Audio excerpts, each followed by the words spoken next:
All right. We're live, buddy. How you doing? I'm doing well. How are you?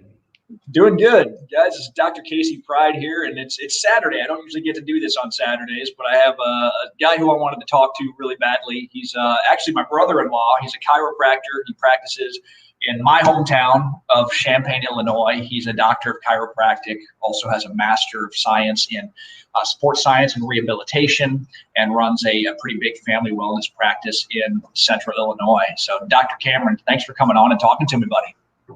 Thanks for having me. And I wanted to bring you on for a few reasons, but one of them is you've got a really interesting story, really interesting background. You, before coming into chiropractic, you were headed down a completely different route. You were actually considering med school, correct? That's correct. Yep. So where did you end up parting ways with that goal and choosing a different route? Well, so I owe my journey to chiropractic largely in part to your family. My wife, your sister Hannah, I met her in high school, and going into college, I was going down the pre-med route, taking all of those courses, studying for the MCAT, and over the summers, I was shadowing at your dad's chiropractic office here in Champaign, and I really had the opportunity to look at what I didn't know anything about chiropractic before that. Surprisingly, I don't know how. I must have been living under a rock. And so I didn't know anything about chiropractic. Spent 3 or 4 summers shadowing in your dad's office, and just had the opportunity to see how much his patients loved him and how much he was impacting their lives without drugs and surgery and more drugs. And so I just was able to sit in that and percolate over it, over the course of several years while continuing the pre-med route. And it was about the time that I was studying for the MCAT, and I was like, I am no longer motivated to study for and take this test. So I took the test once. I don't even remember what I got, and immediately started looking at chiropractic schools. So that's really how it all started. And then from there, just dove into the holistic philosophy behind chiropractic and wellness, and I can't even imagine doing anything else. Yeah, and you take care of a lot of families and a lot of kids, correct? Yeah. So talk about your practice a little bit, what you do, the kind of people you serve, and why you do what you do. Yeah, so we love serving families. That's the biggest part of our practice is families, young professionals. We see some athletes, some CrossFit athletes, and the group, the demographic that I probably love working with the most is kids. There are several kids in our office right now that are seeing really amazing results. And so, I'm going through some ICPA, which is the International Chiropractic Pediatric Association. I'm going through some training with them. Our practice, we take a holistic perspective using chiropractic with the adjustment. It's all centered around that. And then we also incorporate spinal rehabilitation, which is one thing that in this area really sets us apart. So we focus on strengthening and stabilizing the muscles around the spine, so that as we're working on correcting the structure, the mobility, all of those things, they're able to hold that adjustment better and do all the things that they love doing. So, yeah. Nice, man. Well, and you said something about kids, and a lot of people don't even think to bring their kids in. I mean, I got adjusted because my dad was a chiropractor, but a lot of people don't even understand that kids might need it beyond even just injuries. It can go all the way back to the birth process. So what are some things that you see kids come in with? Why do kids typically need it in your experience? Absolutely. So sort of the most common things would be like it's interesting because people think about chiropractic largely with injuries, like you said, pain, and a lot of times, kids, especially infants, don't come in complaining about neck pain or back pain. So, it's other systemic issues, because when we're talking about the adjustment, I always talk to people about how it's working with their brain, their spinal cord, their nervous system, and how that controls every function in their body. And so the biggest things we see kids come in with where they're not sleeping, they're having digestive issues or colic, immune system issues where they're having ear infections or they're sick all the time. Even things like seizures or autism spectrum, those developmental issues. But really, they don't even need to be symptomatic at all. We have kids who are brought in because their parents wanted to get them checked to make sure that their brain, their body, their nervous system was functioning like it should be. And, like you said, even with the birth process, it's important to at least check to see how a kid's spine is looking after birth, because, you try, squeezing your way down the birth canal and then you're getting pulled out by your head and there's a lot of twisting and turning. And, it has a lot of potential to mess up the upper part of the neck, as well as some cranial misalignments as that's happening. So, there are definitely issues that kids come in with that I mentioned. Bedwetting is another one, interestingly. But even more importantly, it's just making sure that their brain, their nervous system is functioning like they should. They're getting the fullest potential out of their life. Yeah, that's huge. And a lot of people don't think about the birth process as being especially traumatic, but for the mothers out there and the fathers out there, you've seen your child grabbed by the head, twisted and pulled out. And, if you're in one of those cases where you had a C-section birth or, a vacuum birth, it's even more traumatic on the child's spine and nervous system when that happens. So, it's so critically important for the child's health to at least check that system, check the spine and nervous system, because a lot of times, like you mentioned, you may not have symptoms right away. A lot of times kids don't develop problems from this kind of thing until much later in life. And so having that check, even if the child doesn't have any of these symptoms, is so important. What are some things you check for on kids? What are some things that you typically find on kids that need care? So there are three really easy things to look for that I tell parents that they can look for. So, anytime, I'm going to bring out my little baby doll here. So here we've got my little baby doll that I use to explain chiropractic to parents. So when we're talking about a baby and they've got that tummy time, if they're, getting up to like 6 months of age and they're not able to lift their head up, that means that they don't have the proper muscle tone along their spine, which can be a result of misalignments, subluxations in their spine. So if your child isn't able to lift their head up, then that can be one cause. Another thing is, a lot of times we'll see issues like a head tilt. And again, it's, there's misalignments there that's affecting the muscle balance, and it's not allowing them to express, their full potential properly. And then another really cool thing that I've learned is that there's called a pull to sit test, where you've got a kid laying down, you go to pull them up by their arms very, very gently. And if their head lags behind, or it's doing this kind of thing, then that can tell me that there are issues with those spinal muscles engaging. And so those are three quick tests that parents can do to see if, there is potentially an issue with their child's spine and a need for chiropractic care. And then when they come in, we're checking, for their posture, how things are moving, very light spinal palpation, working through, feeling what the spine is doing, and looking for issues where either the spine isn't moving correctly or, they're not able to turn or, move equally side to side. Yeah. And one thing that I've found as well is if you have a child that only wants to latch to one breast when they're nursing and not the other, it's not like there's chocolate on one side and regular on the other. It's usually because there's an issue with the head turn and there's a misalignment in the neck where one side is really uncomfortable for that baby. And so they favor the head turn to one side. So, yeah, all those things you mentioned are so solid, man. What does an adjustment look like on a kid? Because a lot of people think, we do, some adjusting on adults that people might think, oh gosh, I don't know if I want that for a child or a baby. How do you adjust a child? How is it different? Definitely. So I always start off by telling people that it's not the quick high speed adjustment with the popping and the cracking that you might see in adults.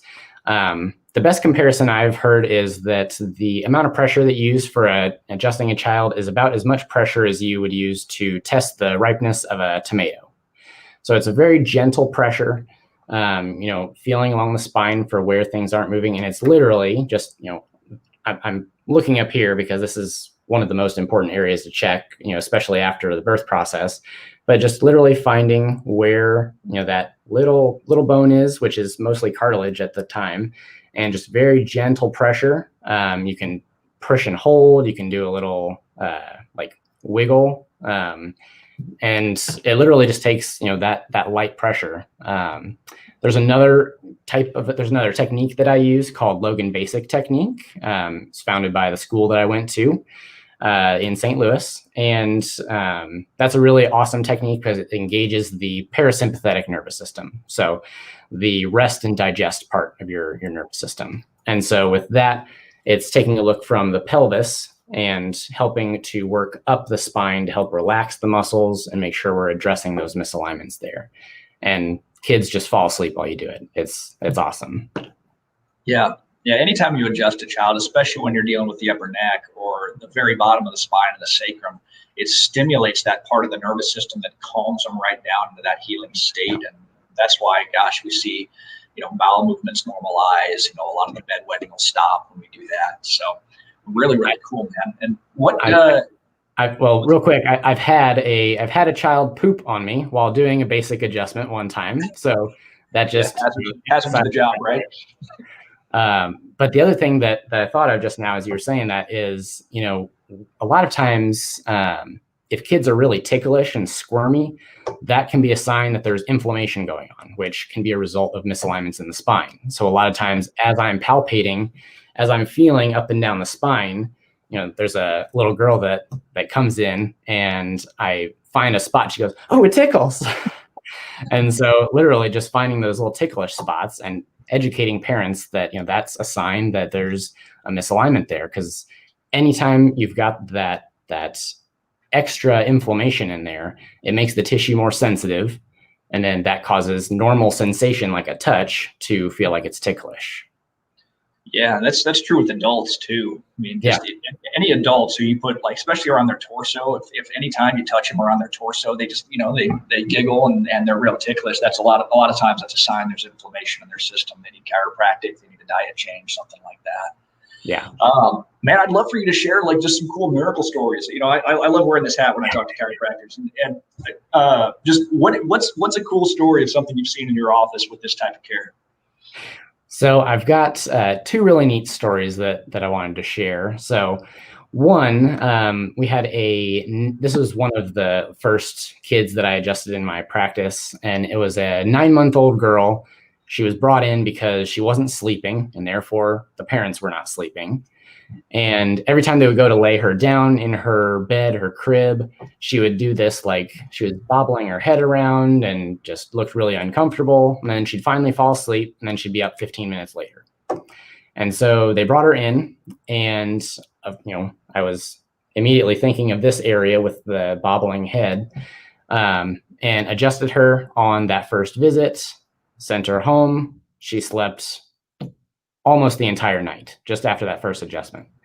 So that was really neat for me to see. And of course the parents were like, "Oh my gosh, you're a miracle worker."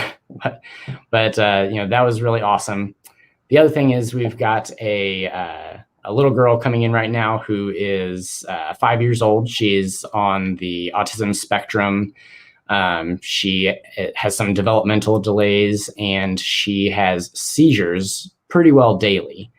And it's been really awesome working with her. The first time she came in, she was very closed, reserved, didn't want me touching her. Just kind of had to like adjust her where I could, kind of move around the room as she was moving. And now she comes in and she waves, and she likes to, give our office dog treats. First few times she was totally scared of Atlas, our dog in the office. And so she's just totally, turned around, and we're still working on helping with the seizures and, with the adjustments as well as different nutritional approaches. But those have been some of the most impactful, kid stories that I've had. I love it, man. And yeah, that's another really cool point about your office is you have an office puppy. Yeah. That people can pet and play with when they come in. What's your dog's name? So his name is Atlas. which Yep. is, of course, chiropractic nerdy humor after the top bone in the neck, the atlas bone, because the atlas holds up the skull. So yes, we call him Dr. Atlas, and people come here for me and they stay here for him. We joke about that because he just, he captures just about everyone's hearts. People love coming in to see him. He loves coming in and greeting everybody. So it makes for a very, very friendly, awesome environment. I love it. That's one of my favorite reasons to come in and see you guys, is to see your pup. Oh yeah. But it's been really cool to watch your practice since you opened, because I know you guys have had some pretty quick, explosive growth in your practice. I mean, from when you opened to now, I mean, you're reaching a point now where you're actually, you're kind of hitting capacity like that you can do on your own. And I know that you're looking to bring on a new doctor. Is that right? Yeah, that's correct. Yep. So tell me a little about what are you looking for? What type of doctor are you looking for? Because I'm sure, I know a lot of chiropractors follow the stuff that I put out, and I'd love to connect someone with you who'd be a good fit. Yeah. So like you said, really, like, we opened up, about 3 years ago. And over the past year, it's just been exponential growth. So we are now currently, having to turn new patients away, which is unfortunate, but that's why we're looking for, to bring on an associate doctor. And we really want to bring in someone who's going to be, a good fit for the culture in our office, someone who is joyful, friendly, high energy. They're motivated to, go above and beyond for our patients. That's really the culture that we put on here, is that we go above and beyond for our patients. Like, people come in and they say, wow, I've never felt that cared for at any chiropractor that I've seen in the past. And so looking for someone who just has a heart for service, high energy, self-motivated.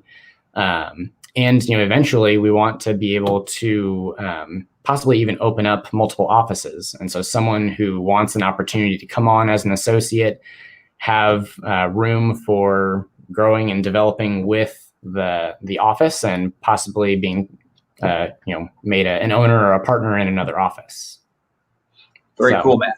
Yeah. Well, I'm going to put your contact information up here. So if anyone wants to reach out to you about that, they can send information, send a resume to this email address that's on the screen right here. And I know you're pretty quick at getting back to people about that, and they'll be able to connect with you pretty easily. And if they want to connect with you over the phone, I'll throw your office number on there as well. And this is the same way that people can connect with you if they want to come in for care too, right? Yep. So that is our office number. So give us a call if you are having any concerns, or if you just want to make sure that you're, up to speed and functioning like you should be. That would be the number to call to get in. You can also, I know you've got the website scrolling along the bottom. You can also make an appointment online there as well. Awesome, man. Yeah, I know you guys are filling up. So if you want to get on the waiting list, probably sooner the better, right? Yeah, absolutely. Yeah, cool. Well, man, anytime I talk to someone on here, I love to give you the last word. Anything that you feel the world needs to know about chiropractic, your office, health and healing. What do you got, buddy? Well, I've got my little water cup here. I don't know if you can read that. It says, "The power that made the body heals the body."